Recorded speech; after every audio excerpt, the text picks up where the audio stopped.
صلی اللہ علیہ وسلم صلی اللہ رسوله الذي لا نبي بعده أما بعد وأعوذ بالله من الشيطان الرجيم بسم الله الرحمن الرحيم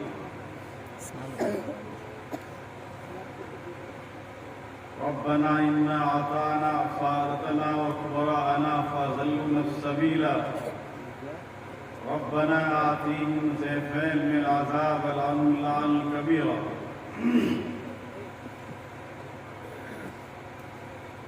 اس اجلاس کے معزز صدر، معزز علماء کرام اور سدھولی کے رہنے والوں، دینی اور ایمانی بھائیوں، مدرسہ رحمانیہ اشرف العلوم میں آج اس مدرسے کے دستار بندی میں پہلی مرتبہ اللہ نے حاضری کا موقع دیا۔ آج سے 20 سال پہلے، 17 سال پہلے جب ادارہ قائم ہوا تھا، ابتدائی مرحلے میں تھا، اس مدرسے میں ہماری حاضری ہوتی رہتی تھی۔ آج اللہ کا شکر ہے کہ ایک عرصے کے بعد قرآن کی نسبت پر اس ادارے میں اللہ نے حاضری کا موقع دیا۔ بزرگان محترم، آپ تمام حضرات خوش نصیب ہیں کہ مبارک مجلس میں آپ موجود ہیں، تشریف رکھتے ہیں۔ اس وقت میں 2-3 پیغام آپ حضرات کو ہمیں دینا ہے۔ وقت بھی اتنا نہیں ہے کہ آپ کے سامنے کوئی بات تفصیل سے کی جائے۔ مختصر سے وقت میں کچھ پیغام ہے، کچھ پیغام کا تعلق ان بچوں سے ہے اور کچھ پیغام کا تعلق ہم سب کے فکر و عمل سے ہے۔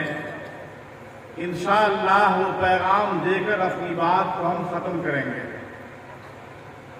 بزرگان محترم، اس وقت آپ حضرات کے معزز علماء کرام نے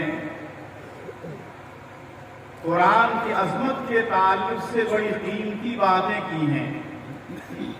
ہمارے مولانا قاضی ارشد صاحب رحمانی جو قاضی شریعت ہیں، آپ کے بھی وہ قاضی ہیں، دربھنگہ ضلع کے قاضی شریعت ہیں، انہوں نے بہت ہی جامع انداز میں قرآن کی عظمت اور اصلاح معاشرہ کے عنوان سے بھی بڑی قیمتی باتیں مختصر سے انداز میں کی ہیں، اور آپ سب نے غور سے سنا ہے۔ انشاءاللہ ہم سب حضرت قاضی صاحب کے پیغام پہ عمل کریں گے انشاءاللہ۔ بزرگان محترم، قرآن اللہ کی کتاب ہے، قرآن اللہ کی کتاب ہے۔ قرآن کی حفاظت کا ذمہ اللہ نے خود لیا ہے قرآن پاک کے اندر۔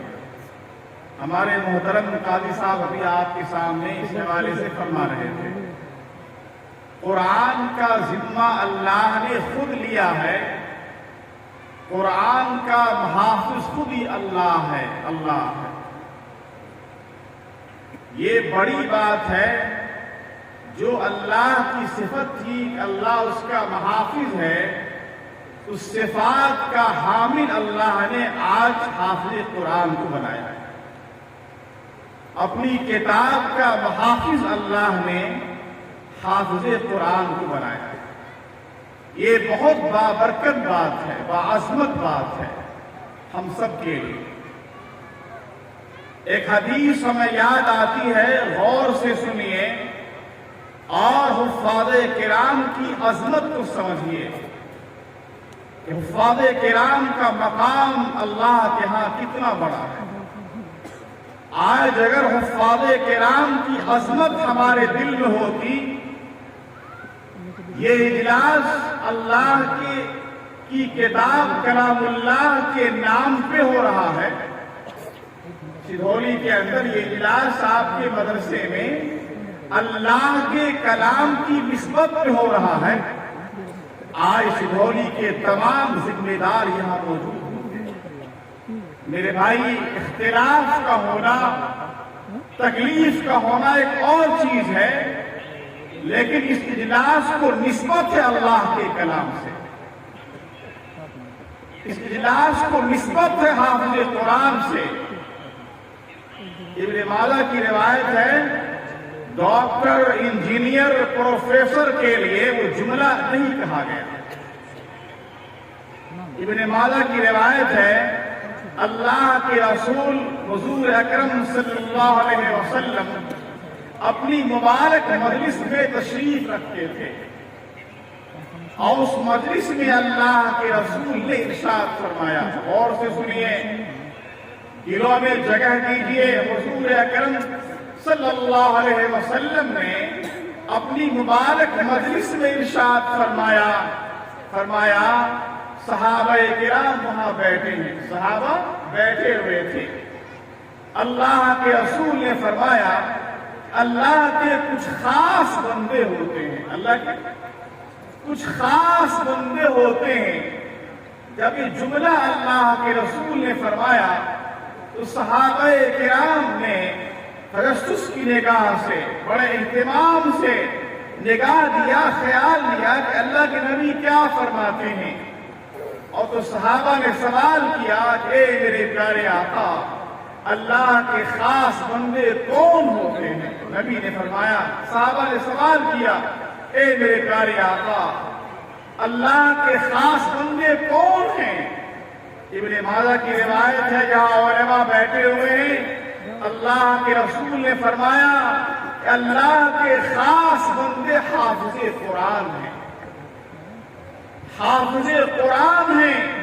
اور آگے اللہ کے رسول نے فرمایا کہ حافظ قرآن کا شمار اہل اللہ میں ہوتا ہے، اللہ والوں میں ہوتا ہے. اور آگے فرمایا وہ خاصانہ خدا ہیں، اہل اللہ ہیں، خاصانہ خدا ہیں. وہ اللہ کے خاص ہیں، اسی لیے کہ انہوں نے اللہ کے کلام کا اپنے سینے میں لیا. میرے بھائی، حافظ قرآن کی بڑی عظمت ہے. ایک حدیث میں آتا ہے کہ قیامت کا دن ہوگا. قیامت آئے گی نا؟ بولیے نا، آئے گی نا؟ قیامت کا دن ہوگا، اور قیامت کے دن اللہ تعالی حافظ قرآن کی عظمت کو اور شرافت کا اعلان اللہ قیامت میں خود فرمائیں گے. قیامت کا دن ہوگا، اور قیامت کے دن اللہ تعالی حافظ قرآن کی عظمت اور شرافت کا اعلان کریں گے قیامت کے دن. ایک حدیث میں آتا ہے، اللہ تعالی حافظ قرآن کی دعا کو اللہ قبول کرتا ہے. بڑا مقام ہے حافظ قرآن کا. حضرت علی رضی اللہ تعالیٰ عنہ داماد رسول ہیں. غور سے سنیے، میں چند بات قرآن کے تعلق سے، آپ ماشاءاللہ یہاں نوجوان بھی ہیں، بزرگ بھی ہیں، ذمہ دار بھی ہیں، ہم کہنا چاہتے ہیں. غور سے سنیے. حضرت علی داماد رسول ہیں، حضور اکرم صلی اللہ علیہ وسلم کے داماد ہیں. مشکوٰۃ شریف کی روایت ہے، حضرت علی رضی اللہ تعالیٰ عنہ فرماتے ہیں کہ حضور اکرم صلی اللہ علیہ وسلم نے فرمایا، جس نے قرآن کو پڑھا اور قرآن کو حفظ کیا اور قرآن کے حلال و حرام کو سمجھا، اللہ تعالیٰ اس کو جنت میں داخل فرمائے. اللہ اس کو جنت میں داخل فرمائے. کیا فرمایا اللہ کے رسول نے؟ جس نے قرآن کو پڑھا، قرآن کو حفظ کیا اور قرآن کے حلال و حرام کو سمجھا، اللہ تعالیٰ اس کو جنت میں داخل فرمائے گا. اور آگے فرمایا، اسی روایت میں آگے فرمایا کہ حافظ قرآن کو اللہ اس بات کا اختیار دے گا قیامت کے دن، جس پر 10 ایسے افراد پر جن پر جہنم واجب ہو چکی ہوگی، اللہ اس کے بخشوانے کا اللہ حافظ قرآن کو اختیار دے۔ لوگوں، یہ مقام کسی انجینئر کو حاصل نہیں، ڈاکٹر کو حاصل نہیں، پروفیسر کو حاصل نہیں، یہ مقام صرف اور صرف حافظ قرآن کو حاصل ہے۔ اس لیے میرے بھائی، ایسے ادارے کی قدر کیجیے جہاں آپ کے بچے حافظ قرآن بنتے ہیں، اللہ کے کلام کو سیکھتے ہیں، اللہ کے کلام کو سینے میں لیتے ہیں۔ حضور اکرم صلی اللہ علیہ وسلم حافظ قرآن سے بے پناہ محبت رکھتے تھے، بے پناہ محبت رکھتے تھے۔ حضرت جابر رضی اللہ تعالیٰ عنہ صحابی رسول ہیں، یہاں علماء بیٹھے ہیں۔ حضرت جابر رضی اللہ تعالیٰ عنہ کی روایت ہے کہ حضور اکرم صلی اللہ علیہ وسلم غزوہ احد میں بڑی تعداد میں صحابہ کرام شہید ہوئے تھے، بڑی تعداد میں صحابہ کرام شہید ہوئے تھے، اور ایک قبر میں دو صحابی کو اللہ کے نبی دفن فرماتے تھے۔ یہاں پر ہمارے مولانا مفتی شفیع احمد صاحب قاسمی بڑے عالم ہیں، دارالعلوم اسلامیہ امارت شریعہ کے آپ شیخ الحدیث ہیں، اللہ نے شاندار زبان دیا ہے، حضرت بڑا علم رکھتے ہیں، آپ ان سے پوچھ لیجئے۔ حضرت جابر رضی اللہ تعالیٰ عنہ فرماتے ہیں اللہ کے نبی غزوہ احد کے موقع سے جو صحابہ شہید ہوئے تھے، ایک قبر میں دو صحابہ کو دفن فرماتے تھے۔ اللہ کے نبی پوچھتے تھے کہ بتاؤ اس میں کس کو قرآن کس کو اچھا یاد ہے، قرآن کا کون حافظ ہے، قرآن کس کو بہتر یاد ہے۔ صحابہ اس کی نشان نہیں کرتے تھے کہ فلاں کو قرآن اچھا یاد ہے، اس کو آگے رکھتے تھے، اس کو آگے رکھتے تھے۔ اے لوگوں، یہ مقام ہے حافظ قرآن کا، بڑا مرتبہ ہے۔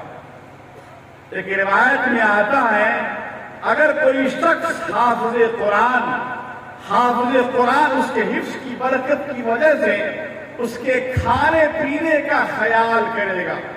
مسند فردوس کے اندر یہ روایت آئی ہے، فرمایا اگر کوئی شخص حافظ قرآن کا اس کے کھانے پینے سے تواضع کرے گا، اس کا خیال کرے گا، تو اللہ تعالیٰ اس کے لیے 10 نیکیاں لکھیں گے، 10 گناہ کو اللہ معاف فرمائیں گے، اور کل قیامت میں اللہ کہے گا تم نے ہمارے حافظ قرآن کی تم نے عظمت کی تھی، آج ہم تیرا خیال کریں۔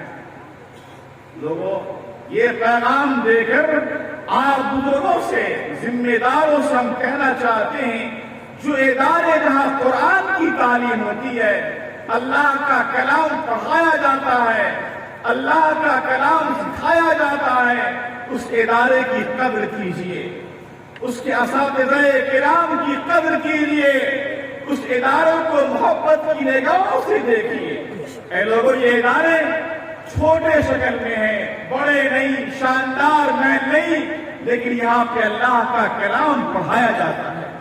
اس سے محبت کیجیے، اپنے مدارس اسلامیہ کو مضبوط کیجیے۔ اے لوگوں، اس ملک میں اب اگر ایمان کہیں زندہ رہے گا، اگر یہ مدارس مضبوط رہے، مکاتب قرآنیہ اگر مضبوط رہے، یہاں اس ایمان زندہ رہے گا۔ اگر آپ نے ان مکاتب کا خیال نہیں کیا، ان مدارس کا خیال نہیں کیا، میرے بھائی حالات بڑے خراب آئیں گے۔ جو 10 سال اس ملک میں آنے والا ہے، وہ 10 سال اس ملک میں مسلمانوں کے لیے اور خاص طور سے مذہبی تعلیم کے لیے بڑا خطرناک سال آئے گا۔ اگر مسلمانوں نے اپنے مکتب کو صحیح رخ نہیں دیا، مدارس کی عظمت کا خیال نہیں کیا، ہماری نسلیں تباہ ہو جائیں گی۔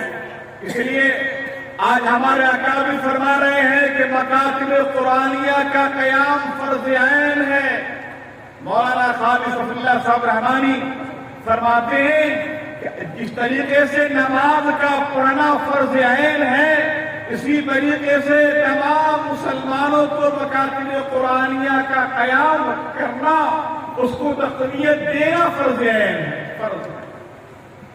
اس لیے میرے بھائی، اس ادارے کی عظمت کو سمجھیے، اس کا خیال کیجیے، اس کی بقا اور تحفظ کے لیے جب بھی آپ سے آواز لگائی جائے، آپ سے کہا جائے تو آپ آگے آئیں گے انشاءاللہ۔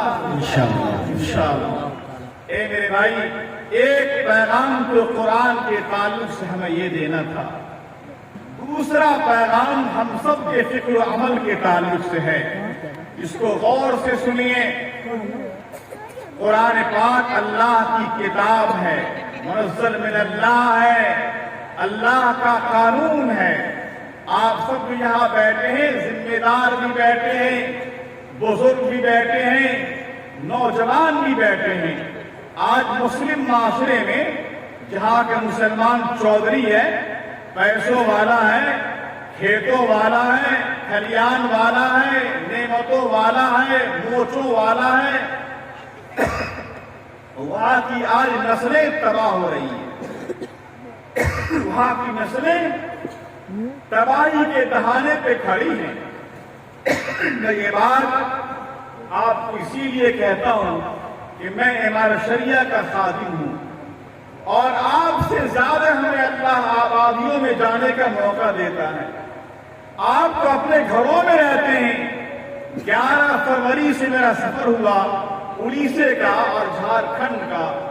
11 کے بعد میں 20 تاریخ کو دفتر پہنچا، امارت شریعہ پہنچا، اور پھر 23 سے میرا پروگرام مجھے پورا ضلع میں تھا، مختلف آبادیوں میں تھا۔ میرے بھائی، اس ملک کے تمام گوشوں میں اللہ نے ہمیں جانے کا موقع دیا۔ اس ملک کا کوئی خطہ ایسا نہیں ہے جہاں اللہ نے ہمیں جانے کا موقع نہ دیا۔ ملت کے حالات کو اللہ نے ہمیں قریب سے دیکھنے کا موقع دیا ہے۔ آج ہماری نوجوان نسلیں، ہماری بیٹیاں تباہی کے دہانے پہ کھڑی ہیں۔ اس کا خیال کون کرے گا؟ اس کا انتظام کون کرے گا؟ آج تمام ذمہ دار خاموش ہے اپنی اپنی آبادیوں میں، اپنی آبادی میں نسلوں کی تربیت کے لیے، بیٹیوں کی بہتر تعلیم کے لیے ہمارے پاس کوئی خاکہ نہیں ہے، کوئی خاکہ نہیں ہے۔ لوگوں، قرآن پاک کی آیت ہے، قرآن میں کہا گیا کل قیامت میں بڑی تعداد نافرمانوں کی جہنم میں جائے گی۔ بڑی تعداد کل قیامت میں نافرمانوں کی جہنم میں جائے گی۔ اس وقت میں نافرمان لوگ اللہ کے سامنے کھڑے ہو جائیں گے اور اللہ سے کہیں گے کہ اے میرے اللہ، یہ ہمارے گاؤں کے ذمہ دار تھے، اے میرے اللہ، یہ ہمارے گاؤں کے بڑے تھے، قرآن نے کہا کبرانا، یہ ہمارے بڑے تھے میرے اللہ، جنہوں نے ہمیں دین نہیں سکھایا، ہماری تربیت نہیں کی، میرا خیال نہیں کیا میرے اللہ، فَأَضَلْنَا السَّبِيلَ، میرے اللہ ہم گمراہ ہو گئے، میرے اللہ ہم گمراہ ہو گئے۔ کل قیامت میں نافرمان لوگ اللہ سے کہیں گے، اللہ کی عدالت میں کہیں گے کہ میرے اللہ، ہمارے بڑوں نے ہمارے دین کا خیال نہیں کیا، ہماری تربیت کا خیال نہیں کیا۔ آگے وہ قرآن نے کہا، وہ نافرمان لوگ کہیں گے کہ اے میرے اللہ ربنا آتیہم ضعفین من عذاب، کہ اے میرے اللہ بڑا عذاب آپ ان کو دیجئے جو ہمارے گاؤں کے بڑے لوگ تھے، ڈبل عذاب دیجئے، بڑا عذاب دیجئے جو ہمارے گاؤں کے بڑے لوگ تھے، جنہوں نے ہماری تربیت کا کوئی خیال نہیں کیا، اور اپنی لعنت برسائیے۔ آج بڑی تعداد نوجوانوں کی ہماری آبادی میں تباہی کے دہانے پہ ہے، اس کی تربیت کے ہم ذمہ داروں کو کوئی خیال نہیں۔ ہمارا مدرسہ تو ہے، مکتب تو ہے، لیکن ہماری نسلیں یہاں کے تعلیم نہیں پاتی، تربیت کا کوئی نظام میں نے نہیں بنایا اپنی آبادیوں میں۔ میرے بھائی، مفکر اسلام مولانا محمد ولی رحمانی رحمت اللہ علیہ، اللہ ان کے قبر کو نور سے بھر دے، انہوں نے امارت شریعہ کی مجلس میں ہم لوگوں سے کہا کہ مولانا خانقاہ رحمانی منگیر میں 17 نوجوان ہمارے پاس آئے، فلوار شریف کے تمام اسکولوں میں ہم لوگ جاتے ہیں، اسکولوں میں جو وہاں اسکول میں بچے پڑھتے ہیں اس کو دین کا بنیادی عقیدہ جو ہوتا ہے اس کو سکھاتے ہیں. ایسا نظام حضرت نے اپنے زمانے میں بنایا تھا. ہم لوگ جاتے تھے وہاں کے اسکولوں میں اداروں میں جانے کا کام کرتے تھے. اسی پس منظر میں حضرت نے فرمایا کہ مولانا 17 نوجوان خانقاہ رحمانی میں آئے، میرے پاس آئے اور کہا کہ حضرت ہمارے لیے دعائیں کر دیجئے، ہم امتحان میں کامیاب ہو جائیں. تو حضرت نے فرمایا کہ ہم ضرور دعا کریں گے تمہارے لیے. حضرت نے فرمایا کہ تمام جو میرے پاس آئے تھے کہیں نہ کہیں ہم سے رشتہ اس کا ہوگا، خانقاہ رحمانی سے ہوگا، جامع رحمانی سے ہوگا. میرے پاس آئے، ہمیں اس نوجوان سے کہا کہ میرے بچے تم ہمیں کلمہ پڑھ، تم کلمہ ہم کو سناؤ، پہلا کلمہ سناؤ، دوسرا کلمہ سناؤ. تو حضرت نے فرمایا کہ اس نے صحیح طور سے 17 نوجوان میں سے کسی نے صحیح سے کلمہ نہیں سنایا. میرے بھائی ایسی بڑی تعداد آج مسلم آبادیوں میں مل جائے کہ نوجوانوں کو اس کو صحیح طور سے کلمہ تک یاد نہیں ہے. موبائل کا دور ہے اور موبائل کے ذریعے سے آج نوجوان گمراہی کے راستے پہ کھڑا ہے. اس کی ذمہ